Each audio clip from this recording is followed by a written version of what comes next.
Assalamualaikum warahmatullahi wabarakatuh. Perkenalkan, saya Muhammad Amin, NIM 0711520102 dari Fakultas Hukum Universitas Al-Azhar.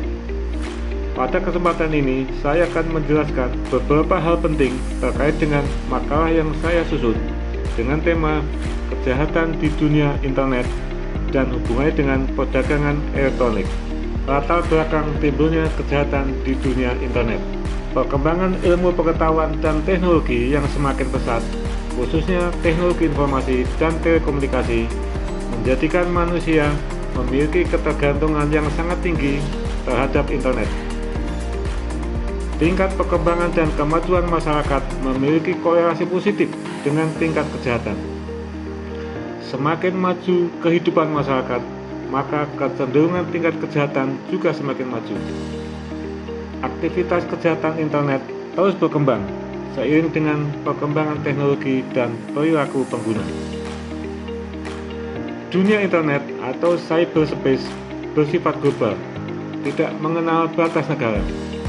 Teknologi internet digunakan sebagai media untuk melakukan tindak kejahatan. Kejahatan internet atau cybercrime. Cybercrime menggambarkan aktivitas kejahatan yang melibatkan internet. Kejahatan dunia maya sebagai sinonim dari kejahatan internet.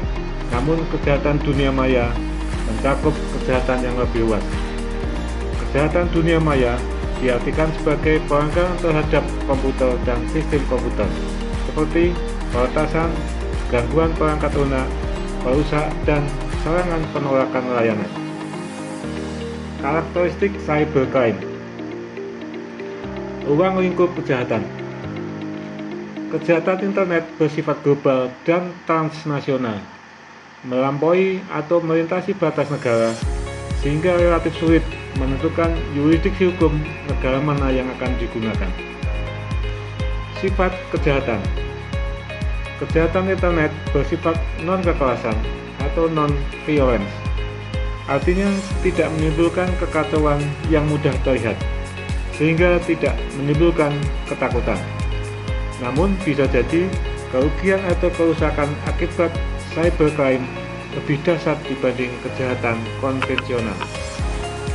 Pelaku kejahatan. Pelaku tindak pidana cybercrime tidak mudah diidentifikasi dan hanya bisa dilakukan oleh orang yang kompeten di bidang internet dan komputer. Modus kejahatan. Modus operandi dilakukan dengan menggunakan teknologi informasi. Hanya bisa dilakukan oleh orang yang kompeten tentang komputer. Jenis kerugian yang ditimbulkan dapat menimbulkan kerugian di bidang ekonomi, politik, sosial, budaya, dan pertahanan keamanan. Jenis-jenis cybercrime. Terdapat banyak jenis cybercrime, yaitu akses tidak sah atau unauthorized access. Modus kejahatan dengan menyusup atau memasuki ke dalam suatu sistem jaringan komputer secara tidak legal. Illegal content. Modus kejahatan dengan memasukkan suatu hal yang tidak benar dan tidak etis ke internet, misalnya penyebaran pornografi. Pemalsuan data. Modus kejahatan untuk memasukkan data atas dokumen penting yang ada di internet. Sabotase dan pemerasan. Modus kejahatan dengan menciptakan gangguan, perusakan, atau penghancuran atas suatu data atau program komputer yang tersambung dengan internet. Carding atau kartu.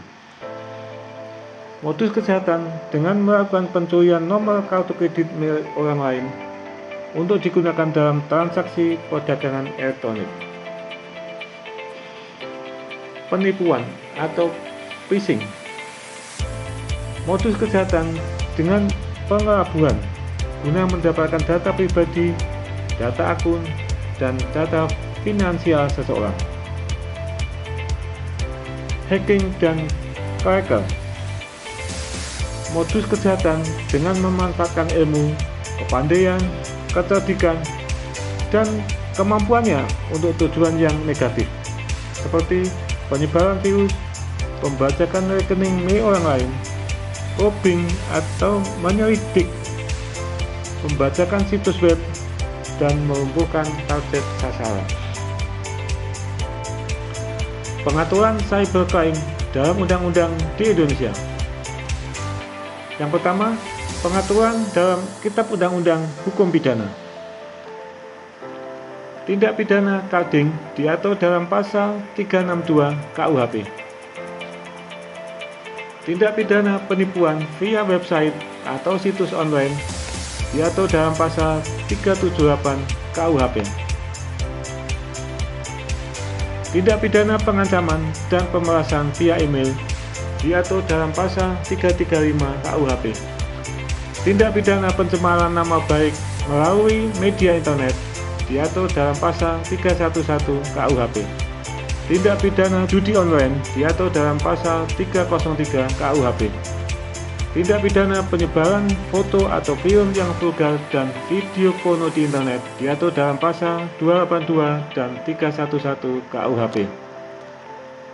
Yang kedua, pengaturan dalam Undang-Undang Nomor 11 Tahun 2008 tentang Informasi dan Transaksi Elektronik atau ITE sebagaimana telah diubah dengan Undang-Undang Nomor 19 Tahun 2016. Pasal-pasal yang mengatur perbuatan yang dilarang, larangan mendistribusikan atau mentransmisikan atau membuat dapat diaksesnya dokumen elektronik yang berbuatan melanggar kesusilaan, perjudian, penghinaan, pemerasan atau pengancaman diatur di dalam pasal 27. Larangan menyebarkan berita bohong dan menyesatkan, informasi yang menimbulkan kebencian atau permusuhan berbau sara diatur di dalam pasal 28. Larangan mengirimkan informasi yang berisi ancaman kekerasan atau menakut-nakuti kepada orang lain diatur di dalam pasal 29. Larangan mengakses atau memperoleh informasi atau menerobos atau menjebol sistem pengamanan komputer dan atau sistem elektronik milik orang lain diatur di dalam pasal 30. Larangan melakukan intersepsi atau penyadapan atas informasi atau transmisi elektronik dalam suatu komputer milik orang lain diatur di dalam pasal 31. Larangan atas suatu perbuatan yang berakibat terganggunya sistem elektronik tidak bekerja sebagaimana mestinya diatur di dalam pasal 33. Selanjutnya, pasal-pasal yang mengatur pemidanaan dalam Undang-Undang ITE. Pasal 45 mengatur pemidanaan yang memenuhi unsur pasal 27. Pasal 46 mengatur pemidanaan yang memenuhi unsur pasal 30 ayat 1, ayat 2, dan ayat 3. Pasal 47 mengatur pemidanaan yang memenuhi unsur pasal 31 ayat 1 dan ayat 2. Pasal 48 mengatur pemidanaan yang memenuhi unsur pasal 32 ayat 1, ayat 2, dan ayat 3. Pasal 49 mengatur pemidanaan yang memenuhi unsur pasal 33. Pasal 50 mengatur pemidanaan yang memenuhi unsur pasal 34 ayat 1. Pasal 51 mengatur pemidanaan yang memenuhi unsur pasal 35 dan pasal 36.